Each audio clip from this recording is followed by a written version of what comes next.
Hello, let's look at Chapter 14 homework in My Accounting Lab.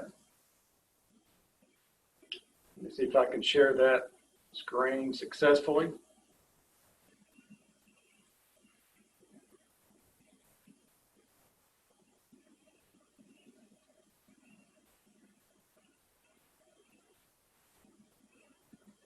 Let me try it again.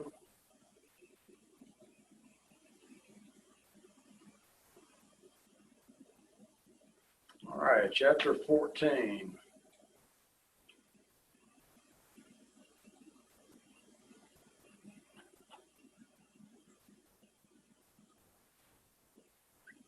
All right, the first exercise. This chapter has 16 exercises. Try to get through these in maybe an hour and 15 minutes, if not quicker. Here we have Allman Products, $690,000, 6-month note. Note is due on February 1st of the following year. Short-term note carries 6% interest. Interest due at maturity. So they're closing their books on December 31st only. Prepare the journal entries on August 1, December 31 of the current year. All right, so there's our initial entry where we received the cash for $690,000. There's my short-term notes payable. My interest expense, simply my $690,000 times the annual rate, and we have 5/12 of that. Since this is August 1st, August, September, October, November, December, 5 months of that. So $17,250 is what I want to accrue as an expense in the year in which the expense is incurred. Interest payable. Of course, you don't have to do the rest of the entries here, but if you did, you would have to reverse the interest payable, debit interest payable, and credit interest expense for, I guess, 1 month if they had you do that entry, but they don't. All right, number 2. Apex Corporation borrowed $1.8 million. Long-term note says interest paid quarterly, March 31, June 30th, and so forth. So there's my, again, debit cash for $1.8 million, credit long-term notes payable. My interest expense there is going to be what, $1.8 million times, where's the interest rate, 6%. And so $1.8 million times 6% divided by 4, we're going to have $27,000 per quarter due as a payment. So there's my interest expense in cash for the first 3 months. And then they don't have you do July's or September's or June or September's. So at the end of the year, there's the actual payoff of the note. They leave the other 2 entries out. Those are very straightforward exercises. Number 3 is an interest accrual. Here we got $720,000. Debit to cash, credit to short-term notes payable. Interest rate is 6%. Times that, what, 720,000. And we're going to accrue 2/12 of that. 1/6, 2 months out of 12, $7,200. And this is on December 31 because we got 2 months, November and December. Interest expense, interest payable. We're not paying it, we're just accruing that interest, and then we'll pay it the next year. But you always want to accrue that expense in the period in which it is incurred. All right, these are easy. Next couple of exercises are really just present value exercises. And what we see here, we have $130,000, 4% is my stated rate. Interest paid semi-annually. Market rate is 8%. So I'm thinking I'm paying 4, the market's 8, so I'm going to have to, what, discount, right? And you can see the answer is $112,495. You have to discount those bonds.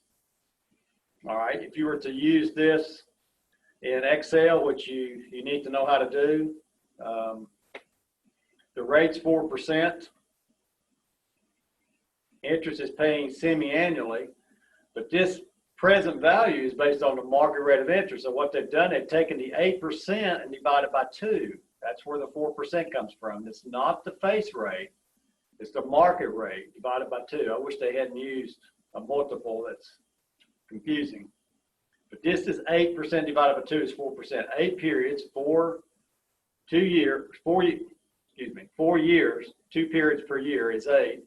There's my annual interest that I'm paying. That's my 130,000 times 4%. 130,000 times 4% is 5,200, right?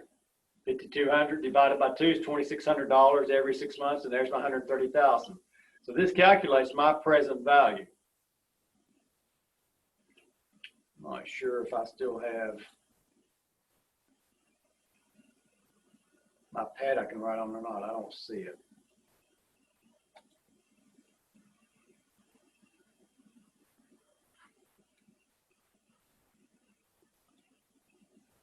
All right, so there's my 5,200. And that tells me it's 112,495.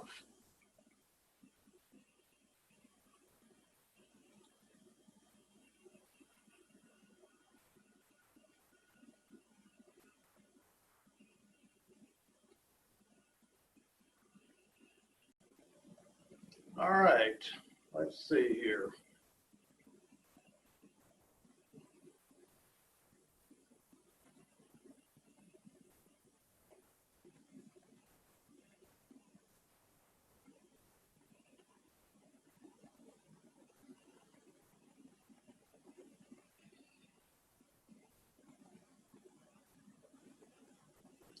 Number 5, very similar, except this one's a premium instead of a discount, but the way you work this is not relevant because we're not making any journal entries. So here we again have 130,000, 10% is what it's paying. So our annual interest payment is going to be $13,000. 10% of 130,000 is 13,000, and the market rate is 8%. So there's tells you that it's going to be a premium. So very simply plugging this into Excel, there's my 4%, which is again the market rate of interest. 8% divided by 2 is the 4. All right, this is a little bit more clear than the one we looked at previously. There's my number of periods, which is how many periods during a year. There's 2 interest payment periods in a year, times the number of years is 4. So 4 times 2 is 8. There's my 6-month payment, 13,000 divided by 2 is 6,500. And then there's my payment back at the end. So I'm going to be paying $6,500 8 times, and I'm also going to be paying $130,000 in lump sum at the end. And that's what this payment function does in Excel for you. You can do the same thing. Write this down so I don't forget. You can use these tables if you want to. Let me just show you how to do that. They give you 6 tables, but you only need 2 of them.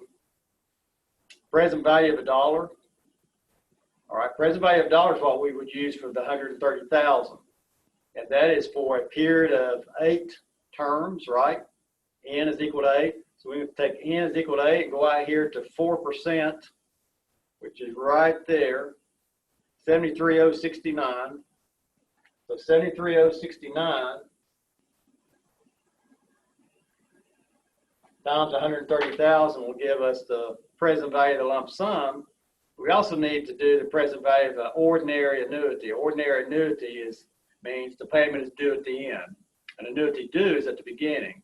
So ordinary annuity, again, for 4% for 8 terms is right there, 6.73, 6.73274. So if we multiply that out, and let me see if I can share that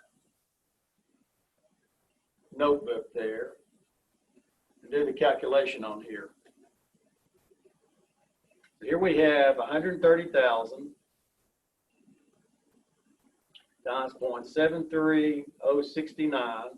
That's based on N is equal to 8, and the interest rate is 0.04, which is 8% divided by 2, right? So that tells me, if I use my calculator here, times 0.73069, is 94,990. So that's the lump sum. Payout at maturity. And then we have 6,500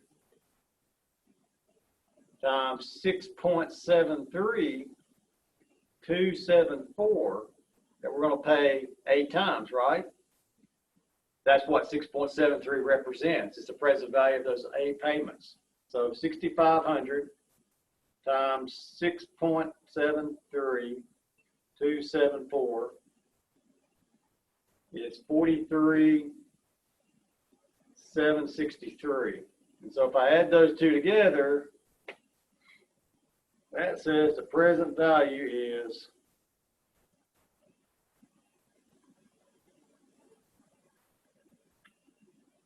$138,753. Present value. That's the cash received. So what was the answer?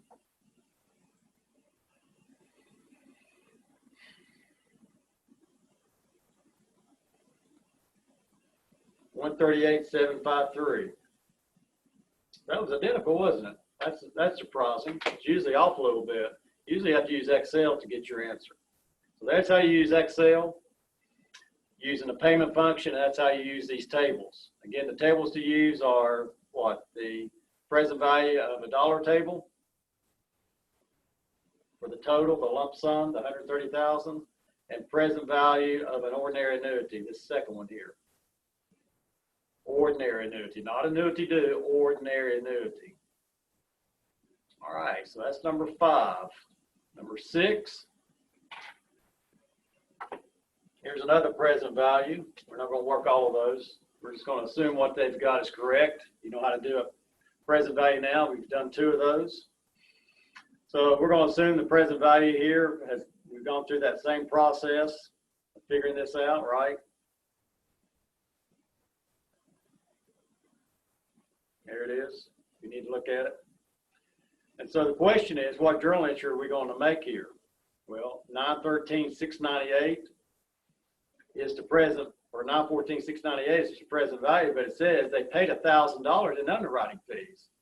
So 1,000 of that 914,698 is going to be unamortized bond issue costs. You remember what we said about that? It used to be an asset that would be amortized, like an intangible.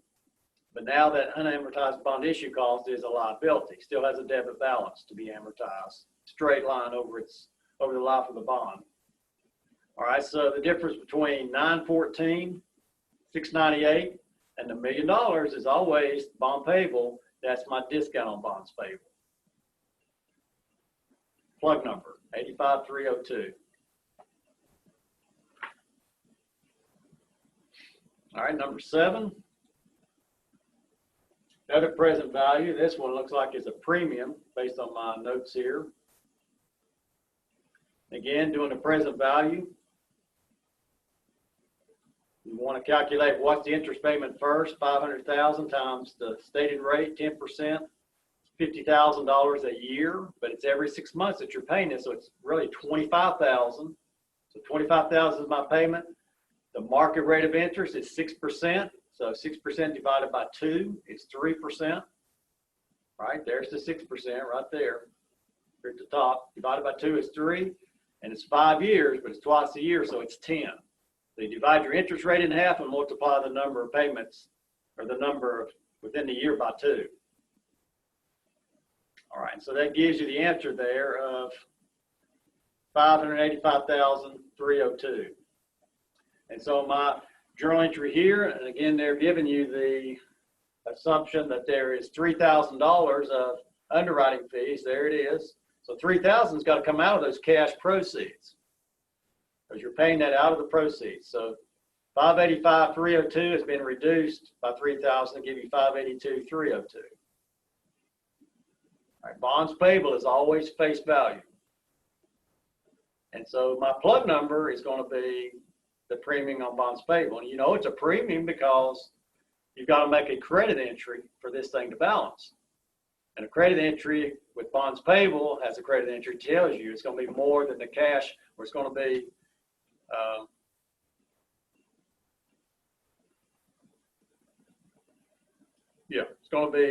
it's got to equal to what the cash is, 585,302, because the cash received is more than the bonds payable. All right, number 8. Here we have a present value of bond discount, and it's an early retirement as well. So this is a little bit more involved. And we'll have to amortize this bond payable. Well, not the bond payable, the discount. We're going to have to amortize to find out what the carrying value is. But let's first go through here.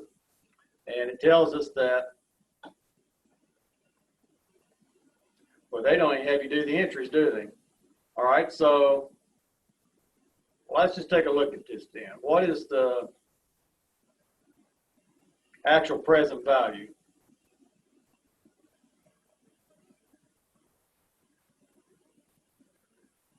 %, which is half of this is semi-annual. There's my market rate 6, so that's got to be 3%. It's 5 years, so there's my 10. The payments are 4% of 3.5 million. So 4% of 3.5 million divided by 2 is 70,000, right? 4% of 3.5 million. That's $140,000 annually. So we've got to divide that by 2 to give us 70,000, and we've got to pay back to 3.5 million. So the present value of that is 3,201,443. Right there. Down 3,201,443.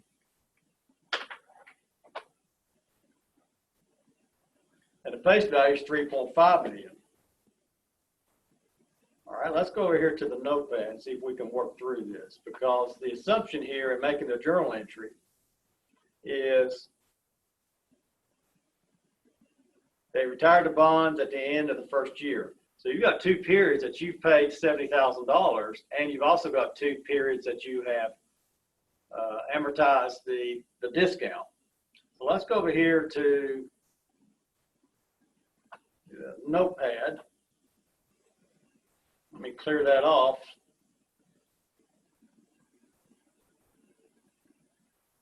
There we go. And so we have the initial journal entry is cash. I wrote it down. 3,201,443.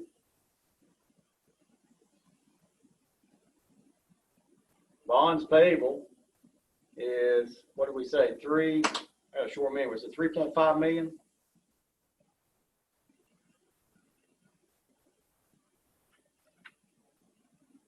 Pretty sure. Bonds payable was 3.5 million. I'll find out here in a minute, won't I? All right, and so that leaves my discount. That's the plug number, 3500000 minus 3,201,443. So my discount, and we know it's a discount because we're going to make a debit entry. Discount on bonds payable is 298,557. All right, so we have this discount on bonds payable sitting over here in our T account on our ledger. These pens are kind of fat; they're not really crisp. 298,557. So what 2 journal entries are we going to be making? We have interest expense, discount on bonds payable, and cash. We know cash is 70,000. All right, that's what we plug into our formula. What's my interest expense? Well, it's my bonds payable less my discount. My bonds payable less my discount on bonds payable. All right.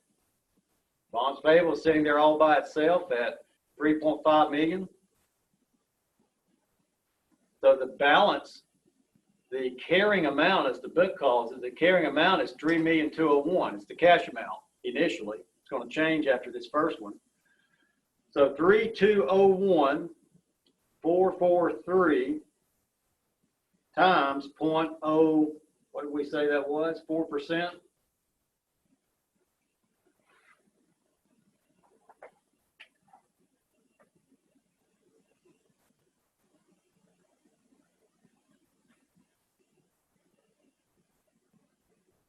Be 3%, wouldn't it?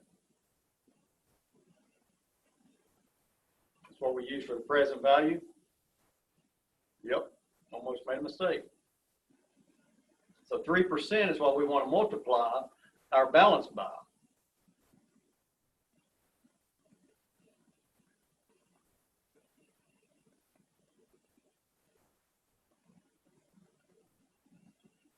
All right, so I don't have a lot of room to write on here.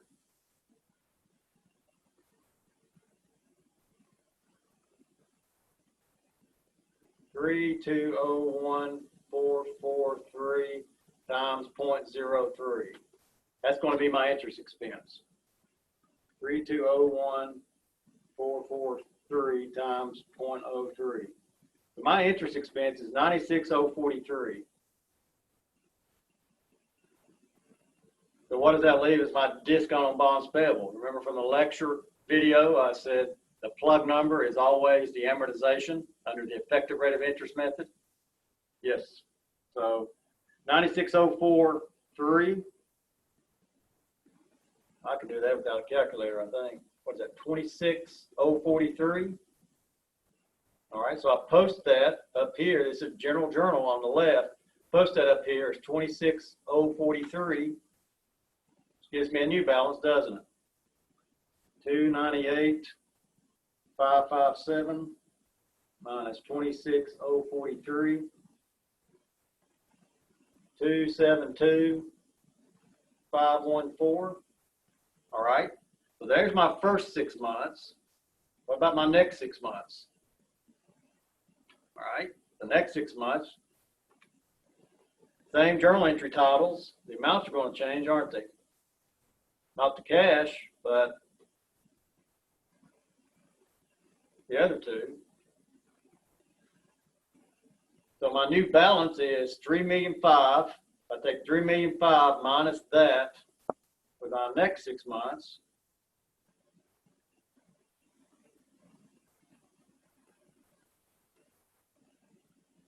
$322,746 times 0.03, because that's my carrying value, times 0.03 is 96,825. All right, which says my discount must be 26,825. Post it to my ledger, 26,825. And now my new balance on my discount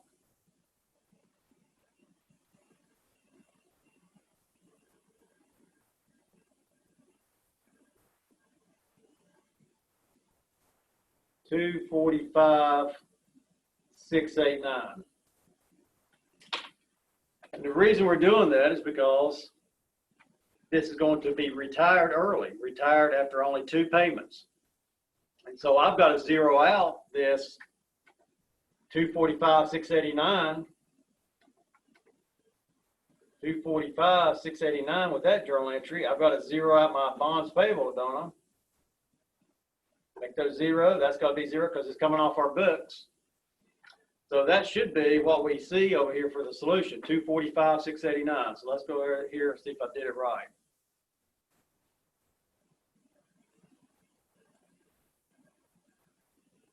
$245,689. There's the credit to discount on bonds payable. There's my debit to bonds payable. The cash, that is given because it says up here in the body that the body of the paragraph, Ted retired the bonds at $3.2 million, meaning that's what Ted had to pay to bring these bonds in to retire early. And so that leaves the bogey, leaves the plug number as $54,311, and this is actually a gain on early retirement of debt. I mean, you really do this oftentimes with a loss because you expect to not have to pay interest anymore. But in this case, it's a win-win all the way around. You have a gain, and also you're not going to have to pay the interest anymore. All right, so that's a good exercise. That's all Pearson asked for, is the closing entry, but you would have to work those other two entries in order to get your answer. I guess you technically wouldn't have to make the journal entry per se. I mean, in reality you would, but for exercises like this, you would just need to know how to calculate the, what I've got here, this notepad right there. The initial entry, getting your discount. This is a good exercise. If you understand this exercise here, you've probably got a pretty good grasp of bonds payable and the amortization. It works the same for a premium, except the premium is just the opposite balance.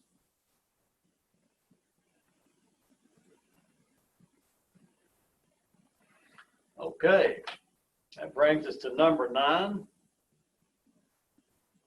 Number 9 is, it's another early retirement, but I think they give you all of the numbers here for you. Yeah, they give you all the balances. You don't have to calculate the carrying value like we did in the previous exercise. So here we got Downson, manufacturer, retired $5 million par value bonds.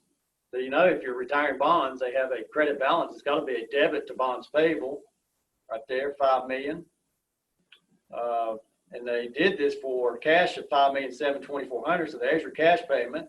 Accrued interest of $25,000, right? Accrued interest. So there's the interest expense they have to recognize.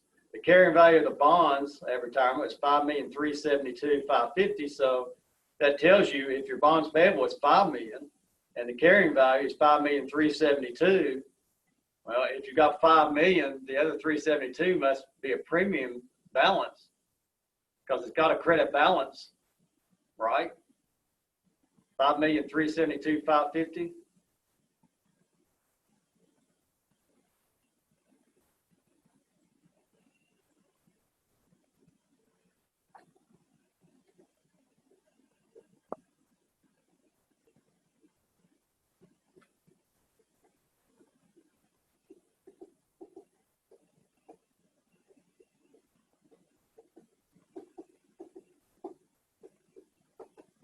That's what your general ledger looks like.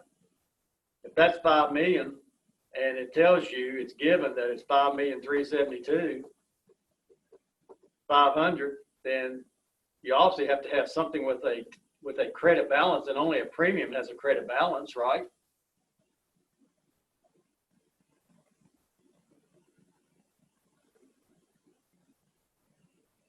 So there you have it. And again, what's the plug number? It's my loss. This time it requires a debit entry. And if it's a debit entry, it's like debiting an expense. It's a loss that goes straight to my income statement. Okay, so number 10. This is a convertible bond problem. It says they have outstanding convertible debt with a book value of $327,800 at the end of the year. The bonds have a total par of $306, which tells you that's bonds payable. And an unamortized premium of $21,800. So again, they both have credit balances, don't they? Yes. So we got to debit that to get that off our books, clean our books up, remove all of our liabilities. And so then we calculate what's the common stock for that.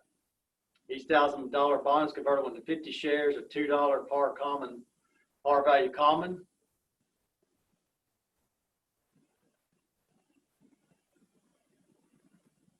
$306 bonds times 50 times 2 tells me my common stock is $30,600. All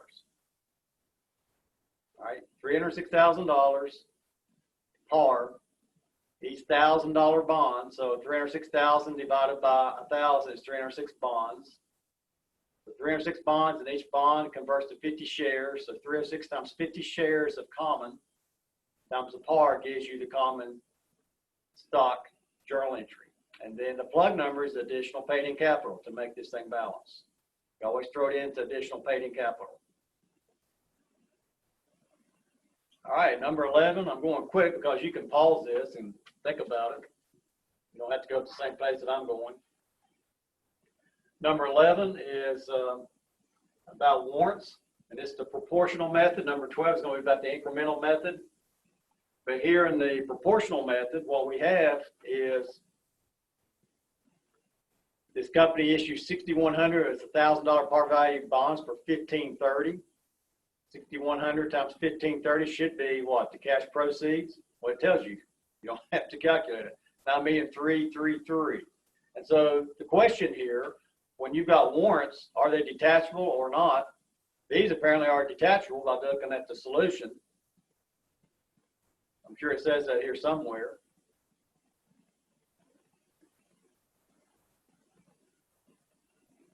Detachable warrants, right there it is. Market price of the common shares on the date of issue bonds is $21. Sold the bonds for, which is irrelevant. Sold the bonds with 427,000 detachable warrants to acquire 427,000 shares. Neil has existing bonds outstanding that trade without warrants at 1320. So that's the fair value of these bonds. So 6,100, we'll look at the solution here. The 6,100 times 1320 is the fair value of the bonds. It says there are other Neil company warrants outstanding that trade for $21 each.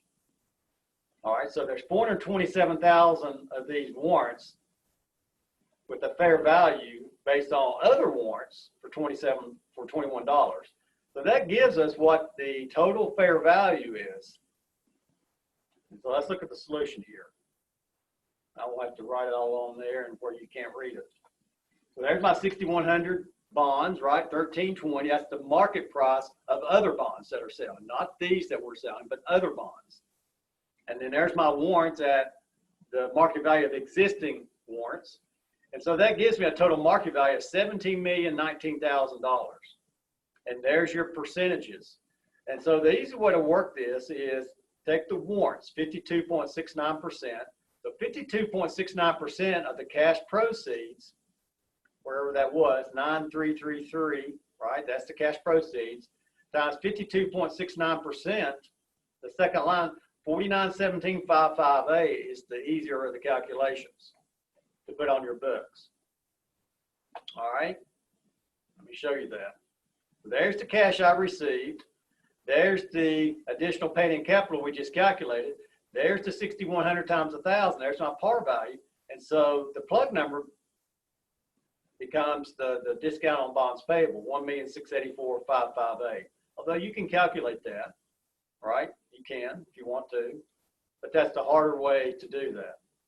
Especially on an exam, we only have a certain amount of time, but you can take the par value minus the issue price, what's allocated, and that tells you what the discount should be.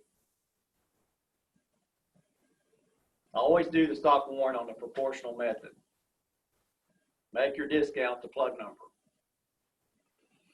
All right, then number 12 is the incremental method for allocating cost of warrants and bonds. And this is a case where we don't know what the warrants are trading for. So in this case, what do? Well, there's our cash proceeds. It's given 5,900 times 1,450 gives you 8,555,000. Right? 59 times 5.9 million is going to be my bonds payable, right? And so what did I calculate next? Let's see here.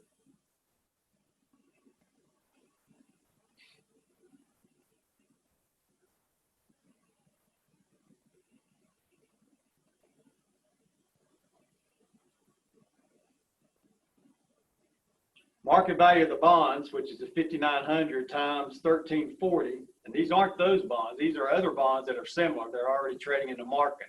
So the total market value is 7,906,000. The cash proceeds is 8,555,000. So that says I should put $649 where? In my warrants. All right, and then that plug number becomes your premium on bonds payable. Use the premium or the discount is the easier of the ones to, is the one that you want to actually use as a plug number. The warrants are always the easier route to go in allocating and making your journal entry. And of course, you know your journal entry has to balance. So those two are good warrant exercises. All right, number 13.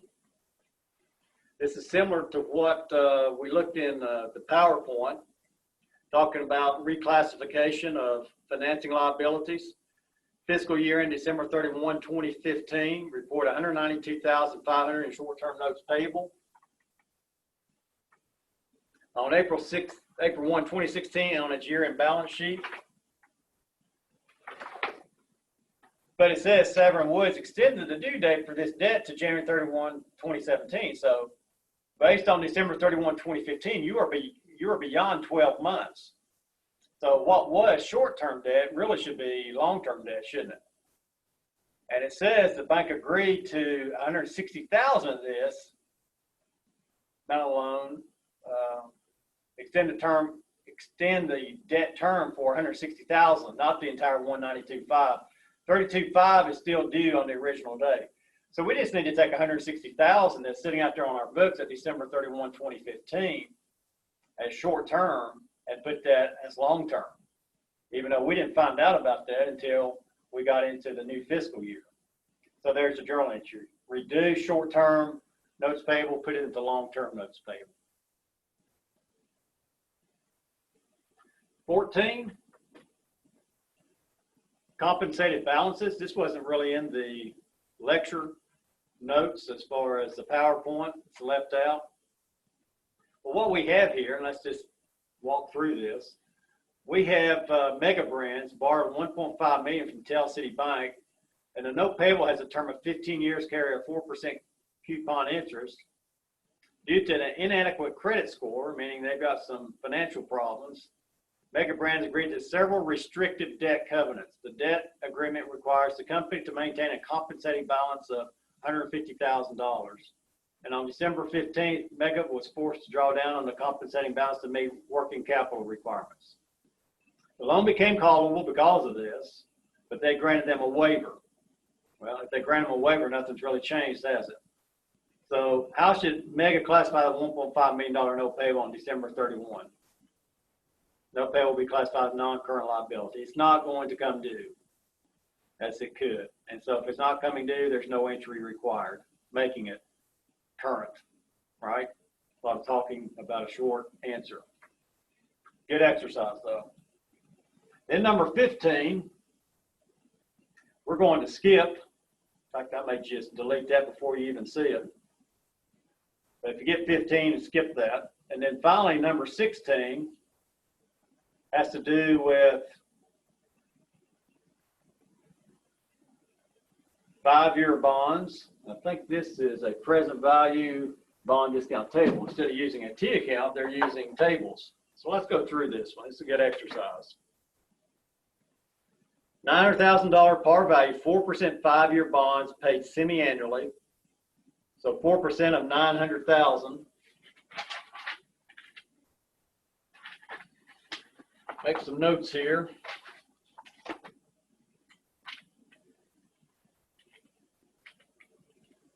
Four percent of 900,000, what is that? $36,000 divided by 2. That's going to be $18,000 every 6 months that we have to pay.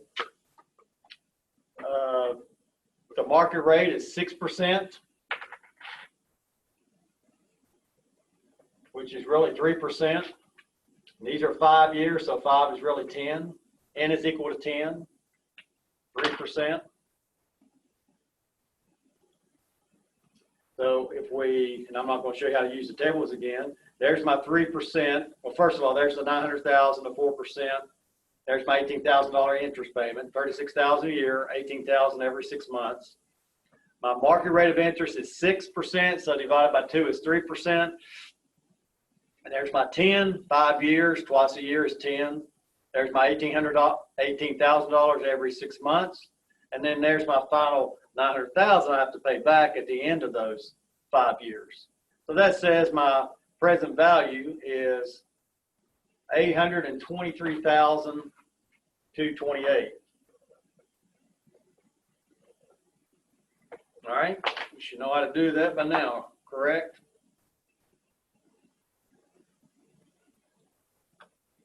All right, 823,228. So here's the table, much like what you saw in the PowerPoint. There's my carrying value, which happens to be the same as the cash proceeds at the beginning, but your carrying value is going to change, isn't it? All right, you can see we're going to make $18,000 payments every 6 months. So how do we get $24,697? That is my 823,228 times 0.03. All right. I'm not going to switch back and forth to that notepad. 823,228 times 3%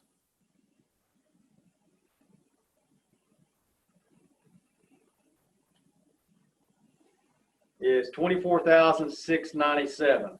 24,697 is my interest expense. Interest expense, effective interest. There's the cash credit.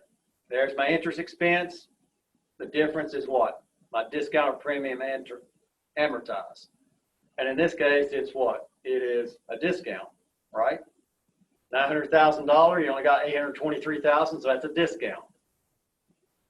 And so then the next period, if you don't like using T accounts, is 829,925, because that's what reduces the carrying value. 823,228 minus 6697 gives you 829,925. That times 3% gives you 24,898. And that from 18,000 gives you 6898, which reduces 829,925 down to, or excuse me, up to 836. You're going up in value because as the discount goes away, your bonds payable rises each time. With the premium, it's the other way around. It's going down. All right. Looks like, what is this? Prepare the drawings to record the bond issue, the first interest entry and payment of the bonds at maturity. All right, so there's my first entry, right? 823,228. There's my discount, 76, which is not on here. But the difference between 900,000 and 823,228 is my 76,772. And then going by that table up there, you just pull down and put your interest expense in and your cash and your discount. And then there's the final entry. I threw that quicker than I thought. But again, I went pretty fast. I worked what I needed to work on the notepad. Good exercises. So again, if you have any questions, call me. I'll be glad to help. Or email me is probably the better route to go. But I am in the office much more now that I'm the interim chair. But we'll pick up again with the next video, which will be a lecture on Chapter 15, which is stockholders' equity.